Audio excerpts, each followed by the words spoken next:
One man, one mission to rid the world of chronic anxiety once and for all. The anxiety guy, Dennis Simsek, shares his personal transformation from living a life filled with overwhelming worry to becoming a full-fledged positivity machine, a leading authority in generalized anxiety. Dennis gets to the truth of your mental health challenges and sets you on a path to transforming each and every area of your life. Here he is, the one and only, the anxiety guy.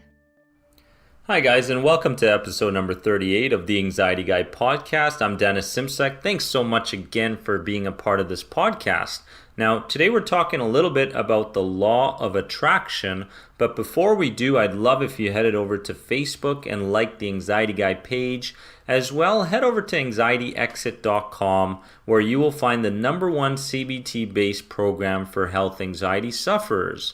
Now, in episode number 38, I want to share a little bit about my past with the law of attraction, what I think about the movie The Secret, and it was just this roller coaster journey, and people were asking me about the movie. Dennis, has the law of attraction worked in your life? How has it not worked? Can you give me some advice? I get a lot of these types of emails. Now, the law of attraction says that we must ask, we must believe, and we must receive. Actually, the secret, right? The secret says we must ask for what we want, we must believe that we can have it, and we must believe that we have already received what we want. Now, there's a lot of problems with that. Mainly, the problem with that is that if you don't take care of the underlying stuff, the gunk, the crap that continues to run your life through your dominant thoughts, you cannot manifest what you want in your life. Plain and simple. I don't care how much praying you do. I don't care how much hope and faith you have in what you want. If you don't take care of the underlying stuff, you're not going to get what you want. And that goes the same with overcoming health anxiety, which I'm actually passionate about as a CBT practitioner. And so in my past, the law of attraction or the movie The Secret actually fueled more anxiety than it helped for me. Because when I started to recognize some of the conscious thoughts I had, like, oh my goodness, what's going to happen? What if this happens? What is this new symptom I'm experiencing? I hope I don't have a panic attack. I started to beat myself up for having those thoughts and feelings, right? And behaving on those thoughts. The law of attraction can be amazing if you've taken care of the underlying stuff, or it can be a pain in the butt and you can suffer with anxiety for a very, very long time. And you can beat yourself up for having those thoughts and feelings, and that's just going to add more anxiety to your life. With the law of attraction, for me at least, when you focus on what you want, do you actually get these uncomfortable feelings in the background in your stomach? So for instance, for me, when I wanted something, there was always this voice in the back of my head that said, Dennis, you're not good enough for that. Dennis, you don't deserve that. You don't have the skills for that. There was always this voice or this head that kept popping up telling me to get back to what was familiar. And that wasn't my conscious thoughts. That was my unconscious mind talking to me through my dominant beliefs, my dominant thoughts. And so with that, whenever I say visualize or put myself in these transic states, meditation and such, which I believe are the best way to take care of your underlying issues, I started to recognize that every time I ran a movie in my head that I wanted, it was basically being cut short with something negative. So let's take, for instance, a car. I was like, man, I wish I could have that car, that Ferrari, whatever it was, materialistic stuff that we all at some point in our lives want something. And so there I was driving the car in my movie in my head. my Audi R8, And next thing you know, as I was driving in the movie, all of a sudden there was this person that would cut me off and it would just slam into the right side of my car, and I would just feel so upset and mad at this person and thankful that I was safe and such. But my movie that I was creating was constantly being disturbed by my underlying dominant thoughts. And those movies weren't telling me that, Dennis, you're not good at visualizing, you're not good at manifesting. It was basically telling me that, Dennis, you have underlying issues. You've got issues deep down that you need to take care of before you start to manifest anything in your life.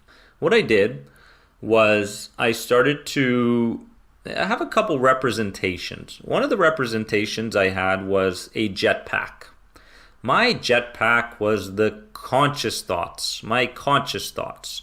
And my anchor that was weighing me down was my unconscious thoughts. Now, what do we all tend to do? We want something, we want to change something in our lives, we want some aspect of our lives to change, so we keep adding more jet fuel, we keep adding more power to the jetpack. But what starts to happen? The anchor gets heavier. The anchor gets heavier and heavier, and it weighs us down more and more and more.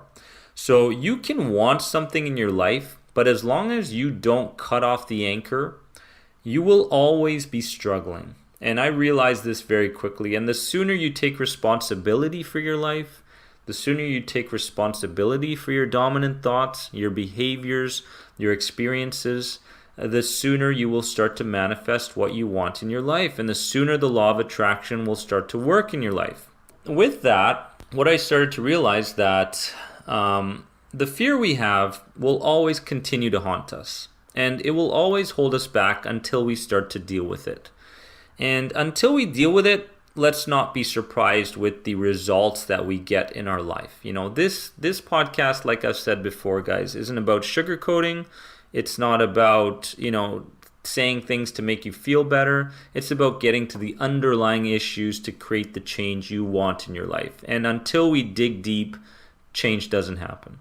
The feelings basically in your body are like the warning lights on your car dashboard. When you get in your car, you turn it on and it doesn't work. It's just woo, woo, woo, and it's not working, and you keep trying to turn it on and on and on. And there's these lights that pop up, the oil light, the battery light, and such. And it's giving you basically, think about it like those not being the problem. They are the indicators to let you know that there is a problem. And that problem doesn't just go away on its own. A lot of people with health anxiety and different stressors in their life do the most common thing, and what they do is they hope. They sit back and they hope that, and these quotes that we hear, tomorrow's a new day, things will be different tomorrow. Things will not be different tomorrow until you start to deal with the problem, right? Until you start to change your battery in your car, until you start to change the headlights, the lights will not come flashing back on some kind of miracle, right? And the law, that's how the law of attraction works, basically. Like we've said earlier, we have two kinds of beliefs: the ones we consciously know about and the ones we unconsciously know about. And the reality within that you live in isn't real. It's basically an interpretation of what you think is real, and it's taken in from your five senses to stay in line with your unconscious dominant thoughts. So your unconscious dominant thoughts are running your life. They basically are. And all the decisions you make in your life, all the directions you head in your life, the path that you take is all led by your unconscious mind. And when you get those videos in your mind, those mental movies that you continue to watch or continue to do and visualize in your mind, and how you want to create that change, when you start to feel those blocks, that's what it is. Now, the information, guys, and this is crucial that you truly understand this, because this is the spine to what we're talking about today with the law of attraction.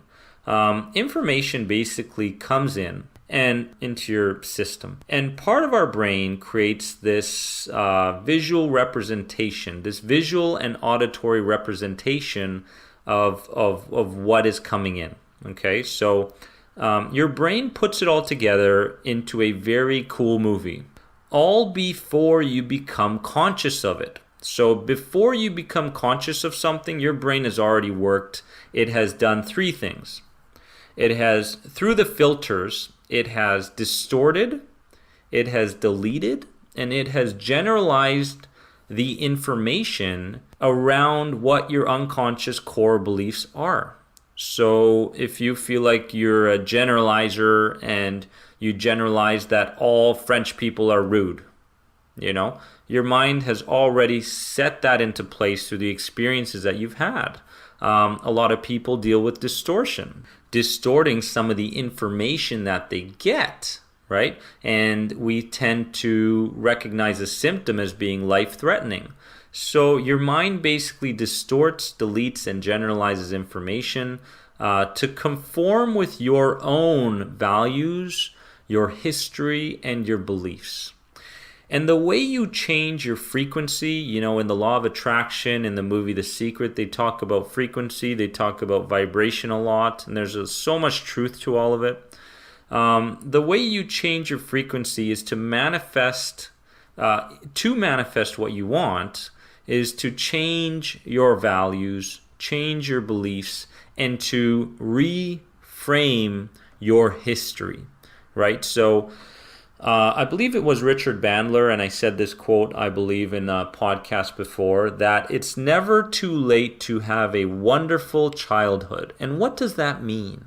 That means that so much of what we're going through today is due to our childhood. It's because of the traumatic experiences we've had. And with my dad, for instance, who was so verbally abusive, I could never talk to him, and I basically was in this state of fear all the time. So I basically, any senior that I met who was double my age, who represented my dad, I would always be fearful of. I would be fearful of, and I would be scared of criticism from these people because my dad beat me up so bad. He said, you know what? Verbally, of course. He said, Dennis, you're not good enough.